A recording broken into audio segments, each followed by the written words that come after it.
June 6th, 1944.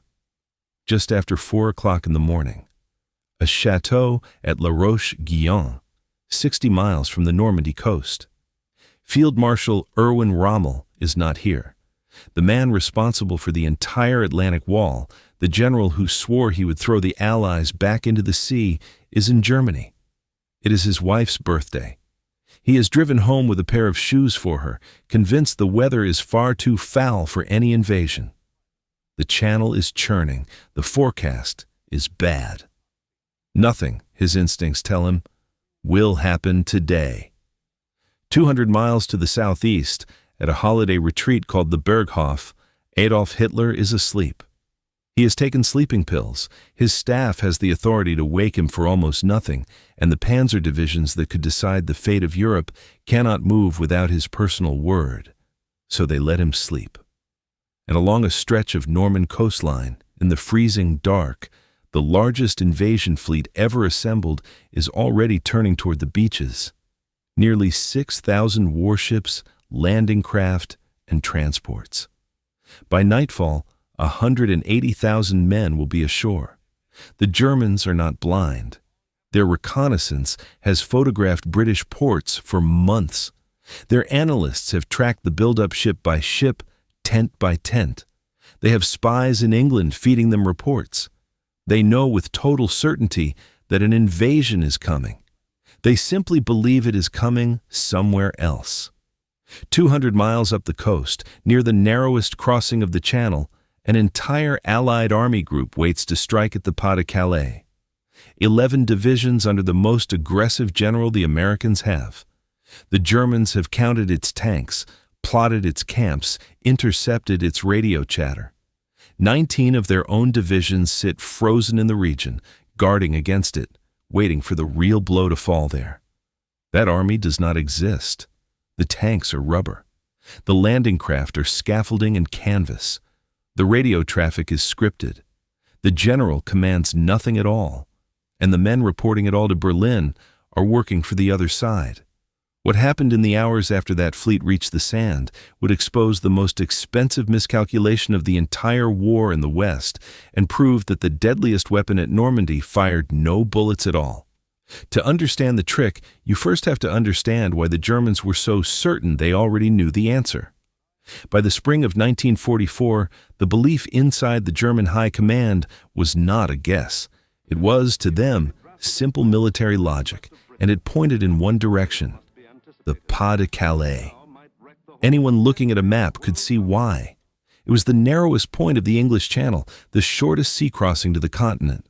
A fleet leaving Dover could be on French soil in hours rather than fighting the open water for half a day. For an invasion measured in tides and weather windows, shorter meant safer. But the geography was only the beginning of the case. Field Marshal Gerd von Rundstedt, the senior German commander in the West, laid out the reasoning himself, and it is worth following his logic because it was genuinely sound. An attack from Dover against Calais would use the shortest sea route. The launch sites for Germany's new V-1 and V-2 rocket weapons were clustered in that same region, an obvious target the Allies would want to overrun. It was the most direct path to the Ruhr, the industrial heart of Germany. And a thrust there would cut the German forces in northern France off from those along the Mediterranean. Rundstedt summed it up to his staff in a single sentence. If he were the Allied commander, he would attack the Pas-de-Calais himself. This is the crucial part.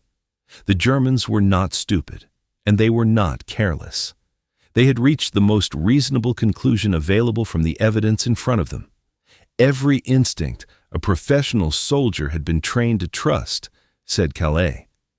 And the defenses reflected that conviction. The Atlantic Wall was strongest exactly where the German generals expected the hammer to fall. The 15th Army, the most powerful concentration of troops along the entire coast, sat waiting in the Pas-de-Calais region. Normandy, by comparison, was the quieter sector, held in greater part by lower-grade divisions, some of them filled out with foreign conscripts of questionable loyalty. The Germans had not been tricked into ignoring Normandy. They had simply weighted their strength toward the place that made the most sense. There was one more pillar holding the belief in place, and it was the most dangerous of all.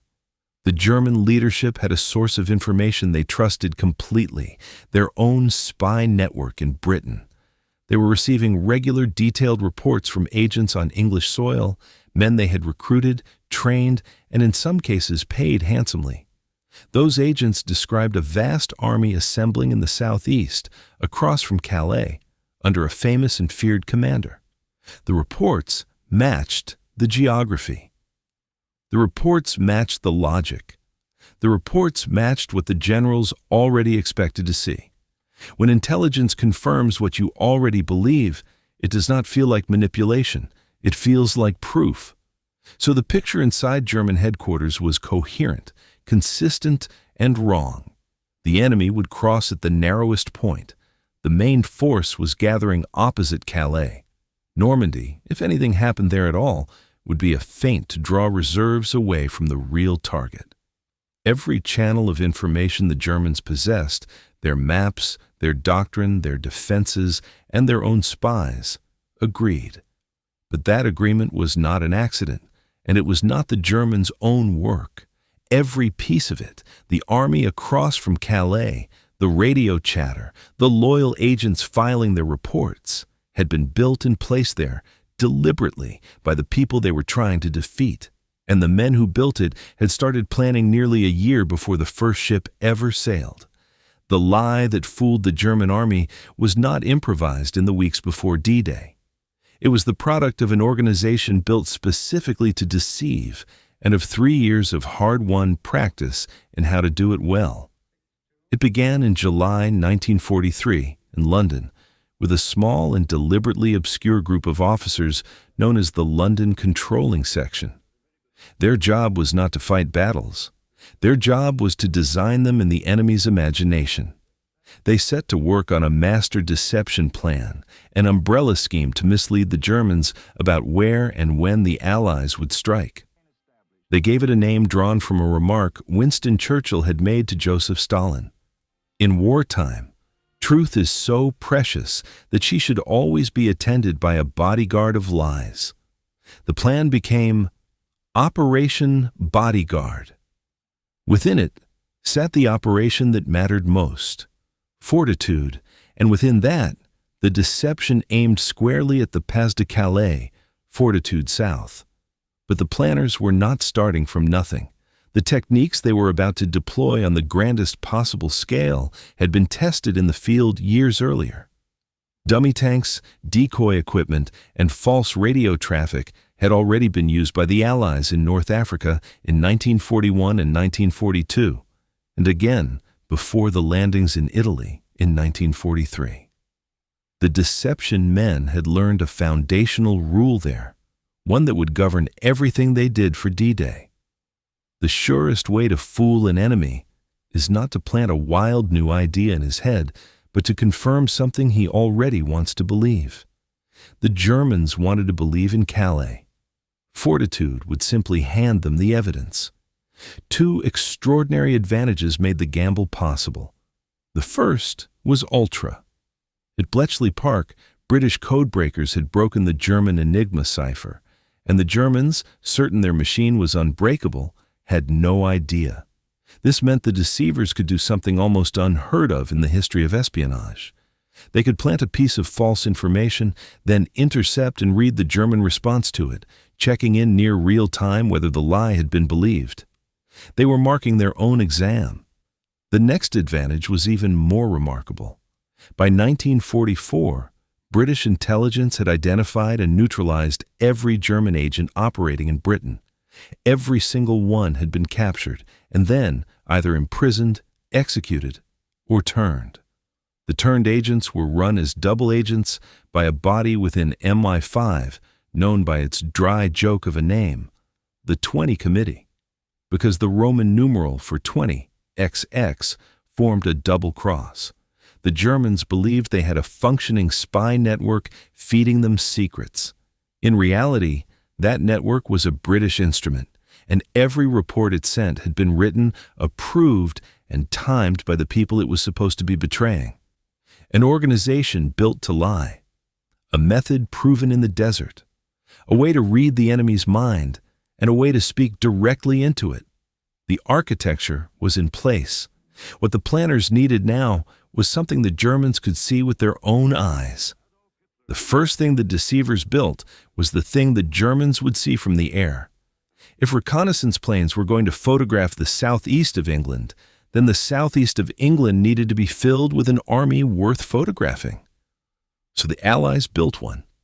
It just was not real. The centerpiece was a sub-operation called Quicksilver, launched in January 1944, and the army it conjured had a name and a structure as formal as any genuine force. The 1st United States Army Group, FOSAG. On paper, it was a force of 11 divisions massing in the southeast of England, directly across the Channel from the Pas-de-Calais. On the ground, it was a stage set. Consider how the dummy landing craft were actually made, because the detail tells you everything about the ingenuity involved. They were not sophisticated machines. They were assembled from scaffolding tube, wood, canvas, and empty 40-gallon oil barrels for buoyancy. Crude up close. But that was never the point.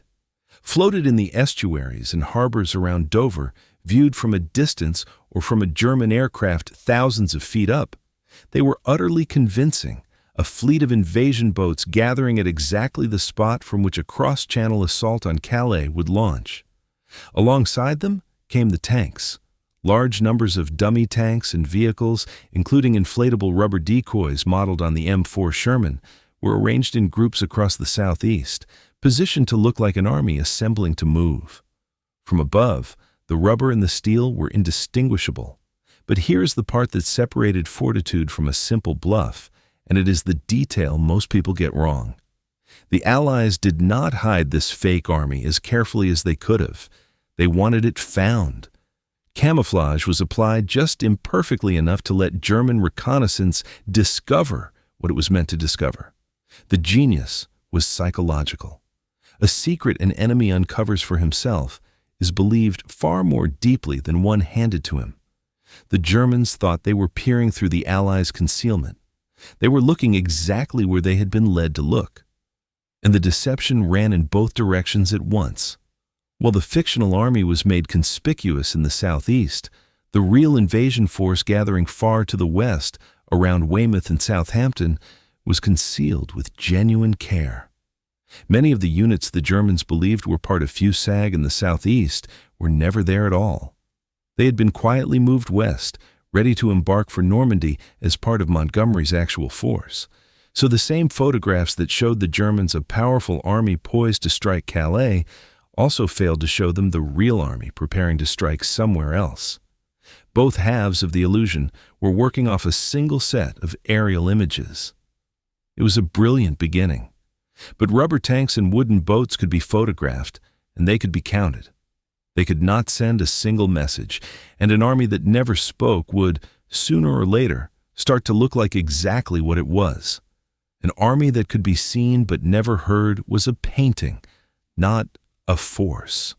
Real armies generate a constant hum of signals, orders, supply requests, training reports, the endless administrative chatter of tens of thousands of men. The Germans knew this, and their listening stations were tuned to catch exactly that hum. So the deceivers gave them one.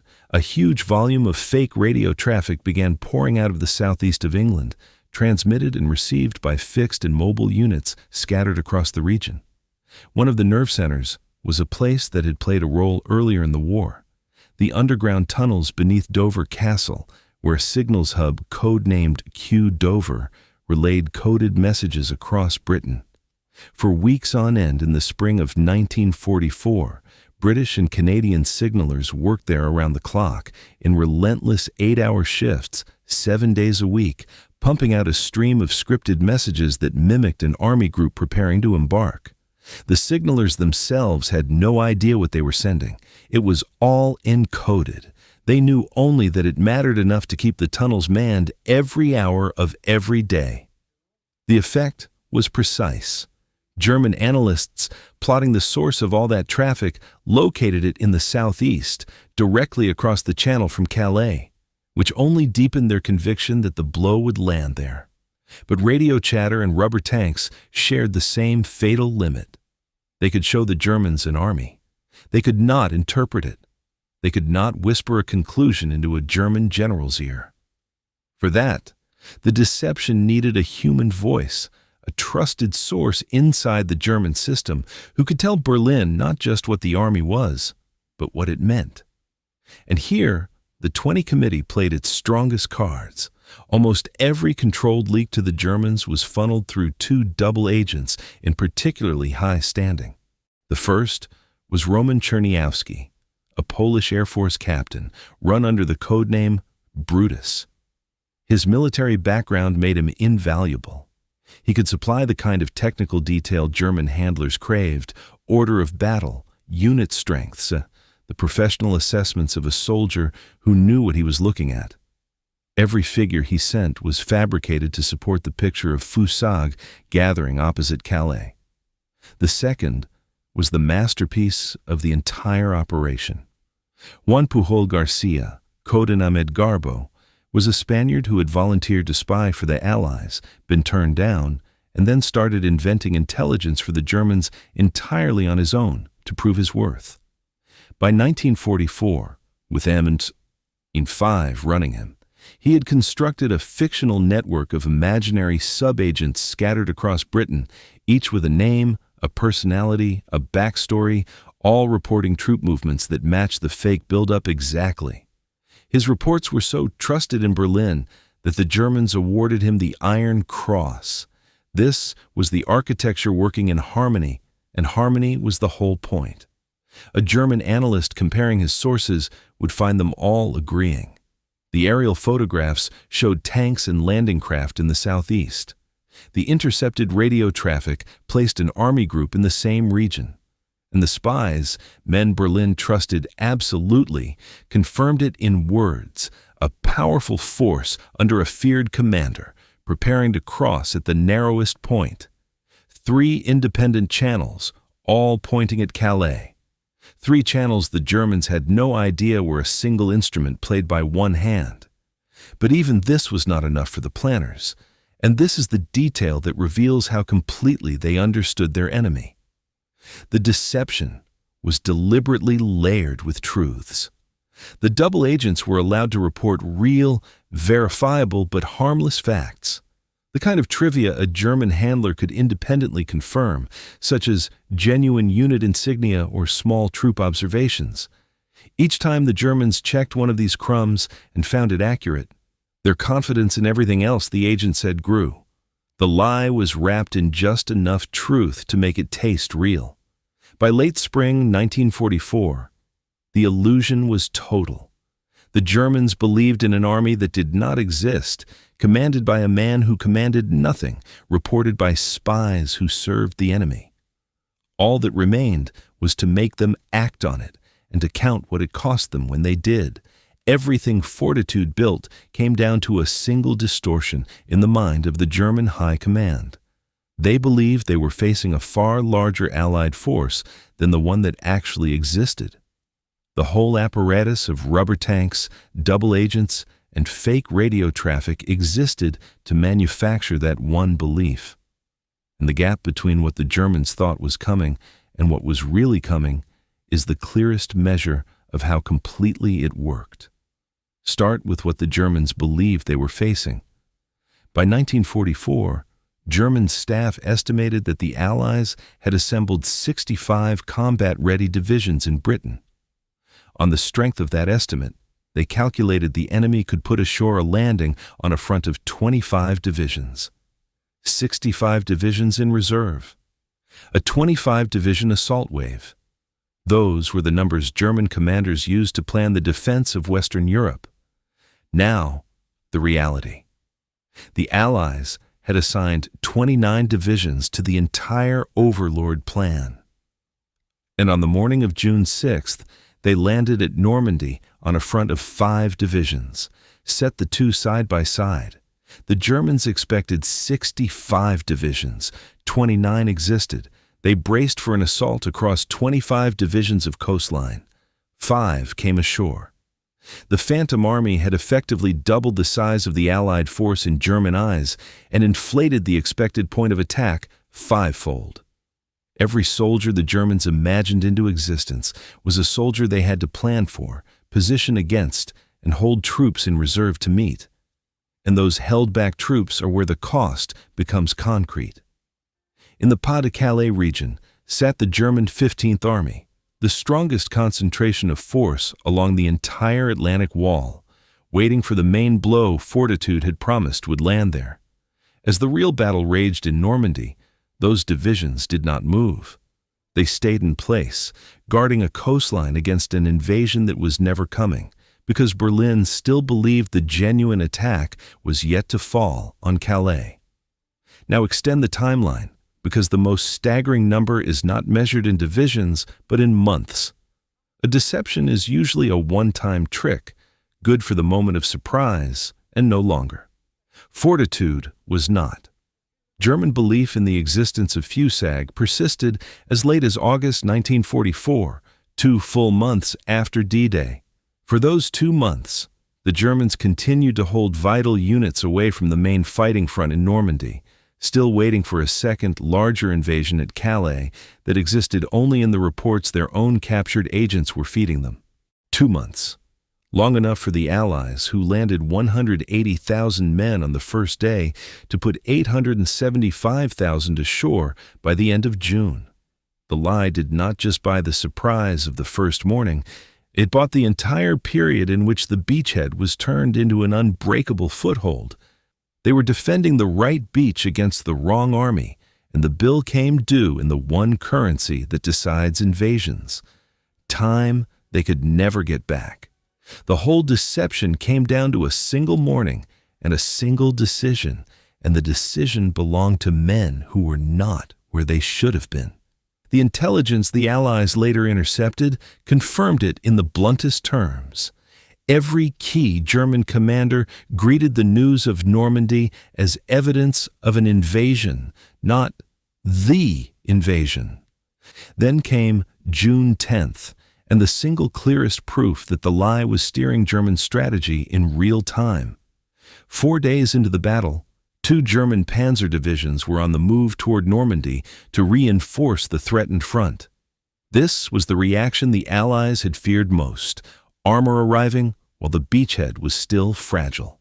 And at that precise moment, the deception did its decisive work. Garbo, the Spanish double agent the Germans trusted absolutely, transmitted his warning to Berlin. Massive Allied forces, he reported, still remained in southern England. The Normandy landing was a trap designed to pull German strength away from the true target at Calais. Berlin believed him. On the strength of that certain information, the order went out, and the 2 panzer divisions turned around. They drove away from Normandy and back toward the Pas-de-Calais to defend against an invasion that would never arrive. German armor, already rolling toward the decisive battle, was recalled by a telegram written by the enemy. That was the hinge of the entire campaign.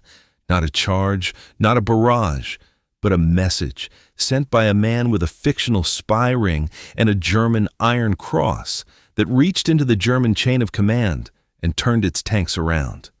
The Germans never recovered the initiative. The hours Fortitude bought on June 6th became days. The days became the foothold, and the foothold became the liberation of Western Europe. The beaches were won by the men who climbed them under fire, but the room those men needed to win, the absent reserves, the recalled panzers, the army frozen at Calais, had been cleared for them in advance by a lie. The most persuasive verdict on Operation Fortitude does not come from the men who built it.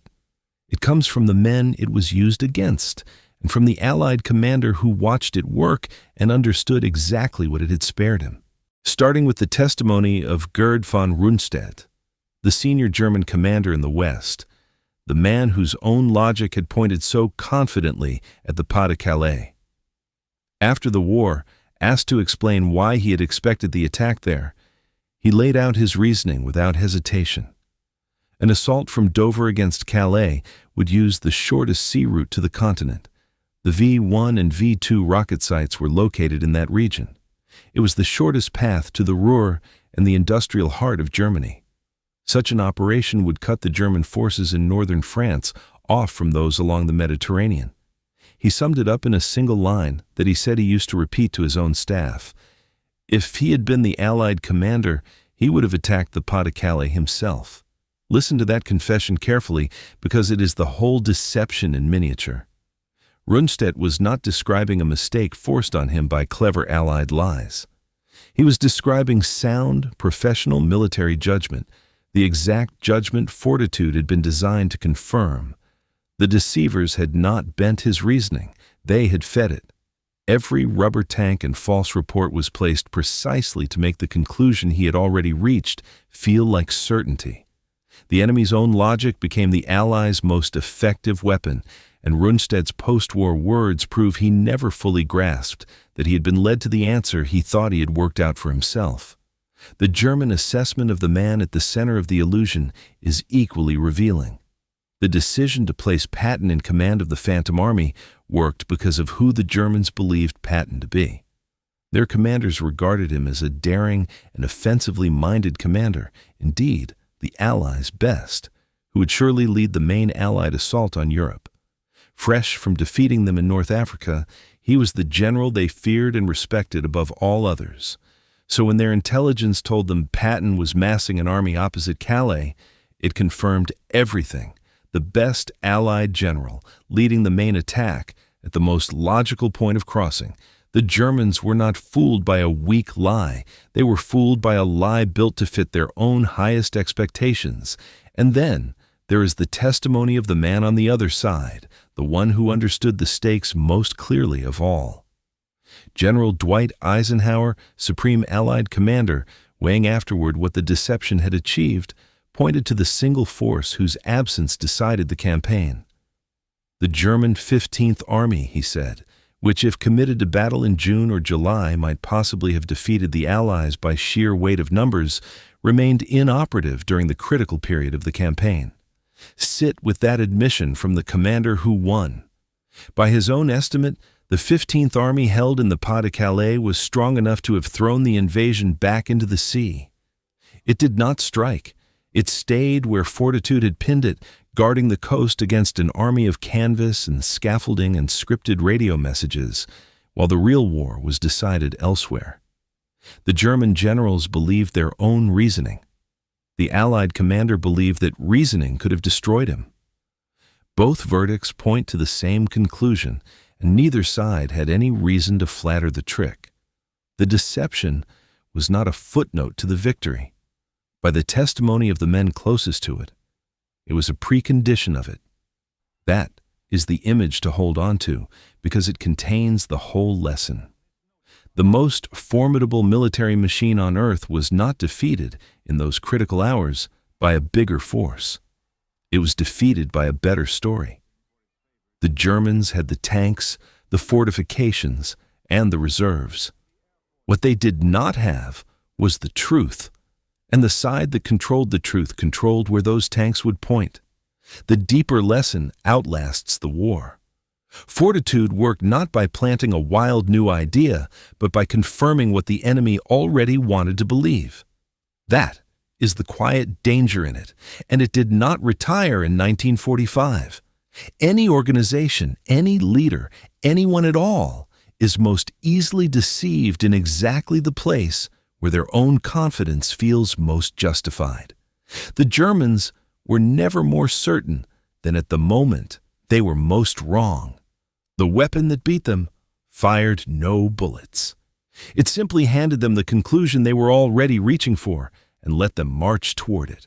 This story took weeks of research to bring to you, hours of archives, records, and sources most people will never find. The least it deserves is to be remembered. If it moved you, hit the thumbs up. It takes 1 second, and it's the only way these forgotten stories reach more people. Subscribe, because every week we're uncovering histories that are disappearing with the last people who lived them. If you leave now and don't subscribe, you will miss them. There's no algorithm that'll bring you back. And tell us in the comments, what lesson did this story leave you with? Thank you for watching. Don't let the research go to waste.